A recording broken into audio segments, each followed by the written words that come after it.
এক টি-20 বিশ্বকাপই যেন বদলে দিল রিশাদ হোসেনের ক্যারিয়ারের মোড়। ডাক পাচ্ছেন একের পর এক ফ্র্যাঞ্চাইজি লিগে। গ্লোবাল টি-20 বিগ ব্যাশের পর দল পেলেন জিম আফ্রো টি-10-এও। বৈশ্বিক এই ফ্র্যাঞ্চাইজি লিগগুলোতে বাংলাদেশিদের মধ্যে সাকিব আল হাসান ছিলেন চাহিদার শীর্ষে। এবার রিশাদও হাঁটছেন সেই পথেই। কিন্তু এই লিগগুলোতে রিশাদের মতো লেগ স্পিনারদের এত চাহিদা কেন?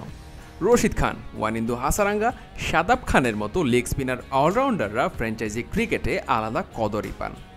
এই শর্টার ফরম্যাটিক ক্রিকেটে এমন কিছু ফ্যাক্টর আছে যেসব লেগিদের পক্ষেই যায়।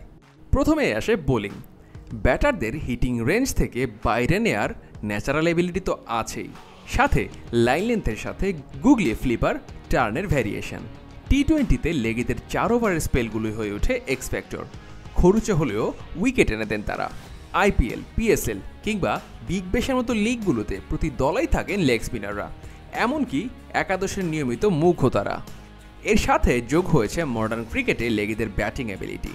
ব্যাট হাতে রশিদ খান, হাসারাঙ্গারা হার্ড হিটার, সাথে একজন দারুণ ফিল্ডারও। রিশাদও লেগ স্পিনার হিসেবে এই 3টা ক্রাইটেরিয়া ফুলফিল করছেন, যে কারণে ইম্প্যাক্ট রাখতে পারছেন, দলগুলোর নজরও কাটছেন। রিশাদের হাইট 6 ফুটের বেশি, রিলিজ পয়েন্ট বেশ উঁচু, স্বাভাবিকভাবে এক্সট্রা বাউন্সটা পান। গুগলিটাও বেশ দারুণ রপ্ত করেছেন, বড় বড় টার্নও পাচ্ছেন কবজির মোচরে। আর ব্যাটিং অ্যাবিলিটির ঝলক তো দেখিয়েছেন বেশ কবারই। শেষ দিকে নেমে পিঞ্চ হিটিং বেশ ভালোই করছেন সাদা বলের ক্রিকেটে। শ্রীলঙ্কার বিপক্ষে ওয়ানডে আর টি-20 সিরিজে আছে দুটো ইনিংস। টি-20 ক্রিকেটে ফিল্ডিংয়ের হটস্পট ব্যাটারদের scoring zone, mid wicket, long on কিংবা লং অফে রিশাদকে দেখা যায় নিয়মিতই। সাদা বলে কমপ্লিট প্যাকেজ হয়ে ওঠার সম্ভাবনা আছে বলে ফ্র্যাঞ্চাইজি লিগগুলোতে ডাক পাচ্ছেন রিশাদ। বিদেশি ফ্র্যাঞ্চাইজি লিগে রিশাদ প্রথমবার সুযোগ পেয়েছিলেন কানাডার গ্লোবাল টি-20-তে, কিন্তু দেশের রাজনৈতিক অস্থিরতার মধ্যে ভিসা সংক্রান্ত জটিলতায় খেলতে যেতে পারেননি এই লিগই। গ্লোবাল টি-20-তে রিশাদকে দলে নিয়েছিল টরন্টো ন্যাশনালস, যারা জিএল টি-20-র এবারের আসরের চ্যাম্পিয়ন। নিঃসন্দেহে বড় একটা সুযোগ হাতছাড়া হয়েছে রিশাদের। কদিন আগেই বিগ ব্যাশের আগামী মৌসুমের ড্রাফট অনুষ্ঠিত হয়েছে অস্ট্রেলিয়াতে। ড্রাফটে নাম দিয়েছিলেন রিশাদ, তানজিম সাকিব, তানজিদ হাসান তামিম, হাসান মাহমুদ, মোহাম্মদ সাইফুদ্দিন সহ মোট 10 বাংলাদেশি ক্রিকেটার। একমাত্র বাংলাদেশি হিসেবে ড্রাফট থেকে দল পেয়েছেন রিশাদ। বিদেশি ক্রিকেটারদের ব্রোঞ্জ ক্যাটাগরি থেকে তাকে দলে টেনেছে হোবার্ট হ্যারিকেন্স।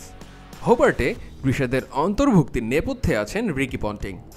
অজিদের বিশ্বকাপ জয়ী এই অধিনায়ক ফ্র্যাঞ্চাইজিটির স্ট্র্যাটেজি হেড হিসেবে কর্মরত আছেন 2022 সাল থেকে। বিগ ব্যাশের পর দল পেলেন জিম্বাবুয়ের জিম আফ্রো টি-10 লিগেও। সরাসরি চুক্তিতে তাকে দলে নিয়েছে হারারে পোর্টস। যদিও 8 সেপ্টেম্বর অনুষ্ঠিত হয়েছে এই লিগের প্লেয়ার্স ড্রাফট। হারারেতে আগামী 21 সেপ্টেম্বর শুরু হবে এই টি-10 লিগ। 1.5 সপ্তাহের টুর্নামেন্টের পর্দা নামবে 29 সেপ্টেম্বর। এই লিগ চলাকালীন আন্তর্জাতিক ক্রিকেটের ব্যস্ততা থাকবে না রিশাদের। এই সময় টেস্ট খেলতে ভারতে থাকবে বাংলাদেশ দল। 2 টেস্টের সিরিজ শেষে 6 অক্টোবর শুরু হবে 3 ম্যাচের টি-20 সিরিজ।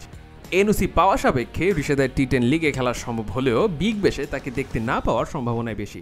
বিগ ব্যাশের আগামী আসরের পর্দা উঠবে এই বছরের 15 ডিসেম্বর। কাছাকাছি সময়ে পর্দা উঠতে পারে বিপিএল-এর। এছাড়া এফটিপি অনুযায়ী নভেম্বর-ডিসেম্বর মিলে বাংলাদেশের ওয়েস্ট ইন্ডিজ সফর আছে। সেই হিসেবে বলা যায় বিগ ব্যাশে রিশাদের খেলার সম্ভাবনা ক্ষীণই।